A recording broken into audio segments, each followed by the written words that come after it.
Hi friends, அஸ்ஸலாமு அலைக்கும். இன்றைக்கி கொஞ்சம் காரம் இல்லாமல் மீன் குழம்பு வைக்கிறேன். என் மகளுக்கு வந்து காரம் இல்லாமல் கொடுக்க சொல்லியிருக்காங்க. அதனால் காரம் இல்லாமல் மீன் குழம்பு வைக்கிறேன். அதை எப்படி வைக்கிறேன்னு காட்டுறேன் பாருங்கள். இங்கே பாருங்கள், தேங்காய் பாலில் தான் வைக்க போகிறேன். காரம் இல்லாமல் தேங்காய் பால், கொஞ்சம் பூண்டு, ஒரு சின்ன பச்சை மிளகா பாதி, ஒரு வெங்காயம், ஒரு தக்காளி. நான் வந்து பால் எடுத்து வச்சுருக்கேன். இது 2ஆம் பால். கொஞ்சோண்டு புளி தண்ணி,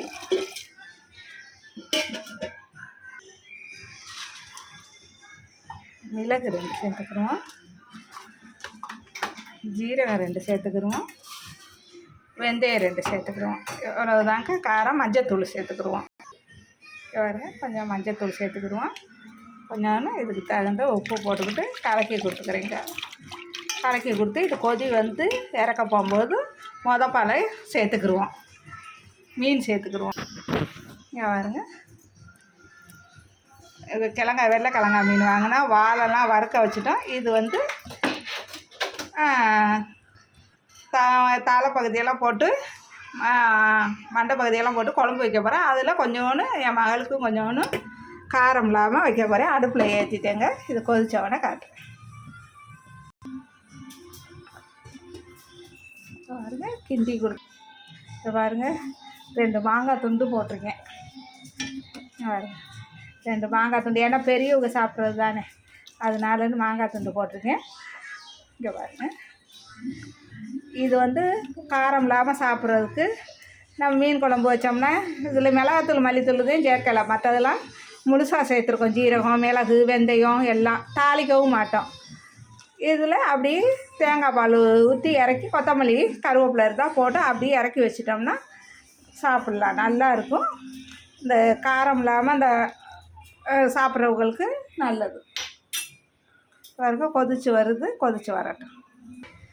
பாருங்க, கருவேப்பிலை கொஞ்சம் சேர்த்துக்கிடுவோம். கருவேப்பிலை சேர்த்துட்டு கொஞ்சம் கொத்தமல்லி இல்லை எங்கள் வீட்டில், சும்மா 2 சேர்த்துக்கிட்டு அடுப்பை ஆஃப் பண்ணிவிட்டு, இங்கே பாருங்கள், தனி தேங்காய் பால் பால் எடுத்து வச்சுருக்கேன். அப்படியே ஊற்றி விட்டு அடுப்பை ஆஃப் பண்ணிடுவோம். சட்டி எடுத்து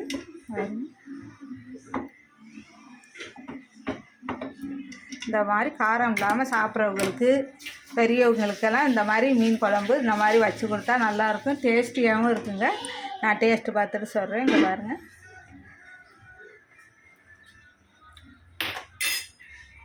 உண்மையிலே அவ்வளோ சூப்பராக இருக்குது. நல்லா இருக்குது. அந்த கவுளு எதுவுமே இல்லைங்க. நல்லா இருக்குது. இந்த மாதிரி பெரியவங்களுக்கு வச்சு கொடுக்கலாம், சின்ன குழந்தைங்களுக்கு வச்சு கொடுக்கலாம், காரம் இல்லாமல் சாப்பிட்றவங்களுக்கு வச்சு கொடுக்கலாம். பாருங்கள் எப்படி வச்சுருக்கேன்னு பாருங்கள்.